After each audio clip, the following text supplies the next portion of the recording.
ردا على اليمني اللي ما هو عاجبه قرار توطين الاتصالات ونظام الكفالة في السعودية. أولا، هذه قرارات داخلية، من حق السعودية اتخاذ أي قرار متى ما تشاء وكيف ما تشاء وتطبقه على من تشاء، واللي ما هو عاجبه بلده أولى به، ومن ظلم فليتقدم بمظلمته بما يثبت لشرع الله ويأخذ حقه. ومن أكل حرام بالنسبة للكفلاء فحرام في بطنه وفي بطن عياله، والله سبحانه وتعالى اللي بيحاسبه، لا لها علاقة لا في الدقون ولا في المساويك زي ما تفضل حضرتك.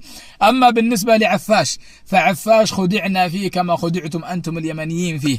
كنا نحسب أنه رجال وشنب، ولكن للأسف أنه طلع أهلامه وطلع ذنب. ووالله لو أن السعودية ما تدخلت أنك الآن عبد للخمائن في إيران، فاحمد الله. وكما قيل والله إن الله أتى بالملك سلمان في الوقت المناسب، نسأل الله أن ينصره وأن يطيل في عمره على طاعته. وأما بالنسبة للمقيمين في المملكة فالمملكة مفتوحة للجميع. أنت عارف أنه آخر إحصائية عدد المقيمين في مدينتين بس في السعودية، جدة والجبيل، يفوق عدد المواطنين.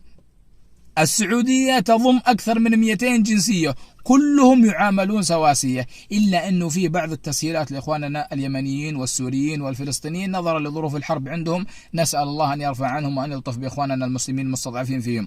لازم يكون في نظام يضبط الجميع، لأنه لو ما كان في نظام للمقيمين عانينا من سواليف المخدرات والمسكرات والحشيش وبيوت الدعارة كما عانينا منها سابقا، نسأل الله أن يكفينا وإياكم شرهم بما شاء. وأما بالنسبة للنقطة الجوهرية وهي تهكمك وتطاولك على شباب السعودية وأنما هم حقين شغل، فأنا بعطيك من أرض الواقع مثال. المملكة العربية السعودية حرب في الجنوب وتأهب في الشمال وعين ساهرة على الخونة في الداخل، وتسهيل للحجاج كل عام وللمعتمرين طوال العام، وفوق ذلك إساءات إعلامية وحرب اقتصادية وتهديدات دولية، والناس عايشين آكلين شاربين، سعوديين ومقيمين، لا حظر تجول ولا تضخم اقتصادي ولا سين ولا جيم. أتحداك تعطيني بلد في خريطة العالم كله مثل السعودية. طبعا في نهاية رسالة اليمني قال أتمنى أن تصل رسالتي. وصلت رسالتك وهذا ردي عليك، وأنا أتمنى من كل قلبي أن تصلك رسالتي وأن تصل للجميع.